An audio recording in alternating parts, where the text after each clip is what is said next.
Hey everybody, welcome to our weekend check-in video for Psych 5 Social Psychology for Saturday, March 18th. Going to go over a few items and reminders like I always do, so let's get started. First up, your most recent Chapter 8 on persuasion. That quiz and discussion were due yesterday there, and I really did like a lot of your comments that you made on that discussion post for Chapter 8 on some incident where you were persuaded and why you thought that happened via the central or peripheral route. Some of you told some really great stories, and I was really impressed to see that.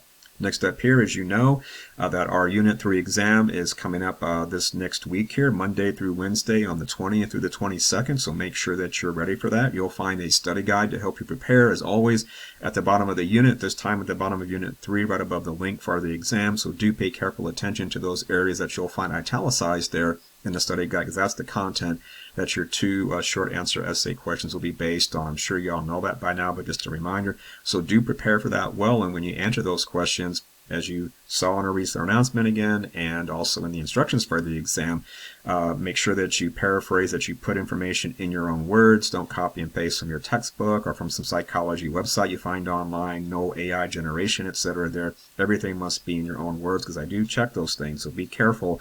That way you can get the points and not have any problems there.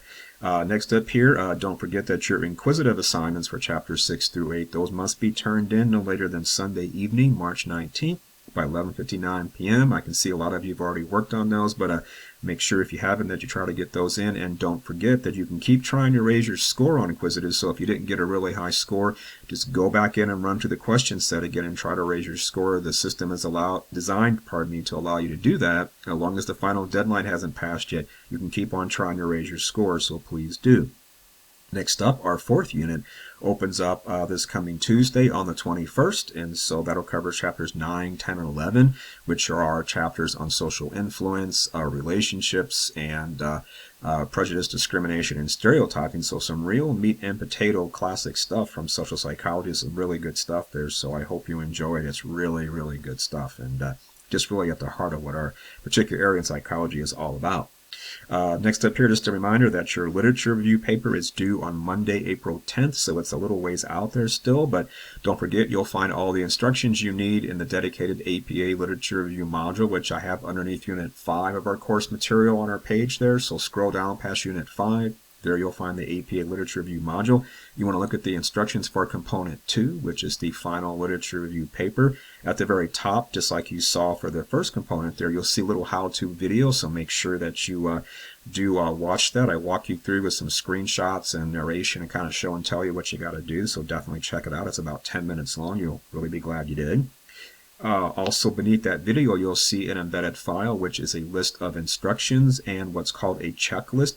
So do take some time to carefully review that instruction file along with the other half of that file, which is a checklist.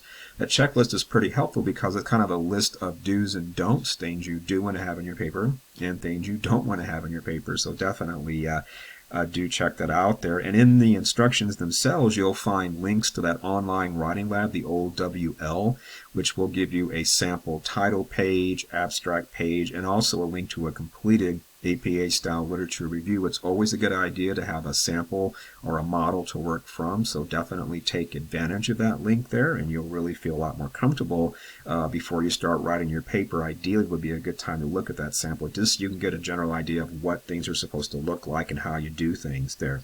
Make sure that you don't forget to cite every one of your references. You've got 5 references there, and your literature review is going to be about those 5 references primarily, so make sure that you say something about each one of them. You need to cite them in proper APA style, which if you look at the sample paper, generally that means you're going to cite the author name followed by a year of publication and also a page number if you happen to quote something, but do be careful, as you'll find in the instruction file there, that you don't just have a bunch of quotes in your paper, because quoting isn't writing. That'll really cost you a lot of points, so make sure that you paraphrase and put things in your own word there.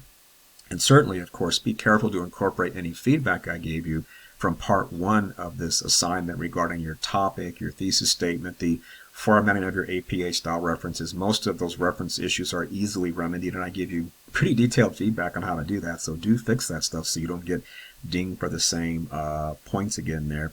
And just the bottom line here, as you'll find in the instructions in that module and in that file, your paper has to be 4 pages. That's 4 full pages, so not 3 1/4 or 3 1/2, but 4 full pages of actual literature review content.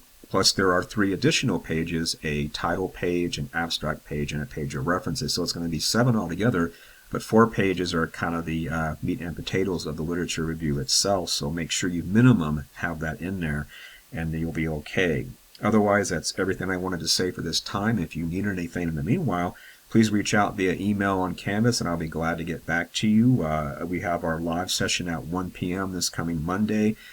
Those live sessions, again, are not a lecture. They're just open office hours. So if you have any questions you want to ask me directly and personally, I will be there. So it's kind of an open office hour thing. Otherwise, hope you're having a great weekend. I'll see you in those lecture videos, and study hard for your exam. And good luck on that too. And I will see you here next time. All right, take care. Bye-bye.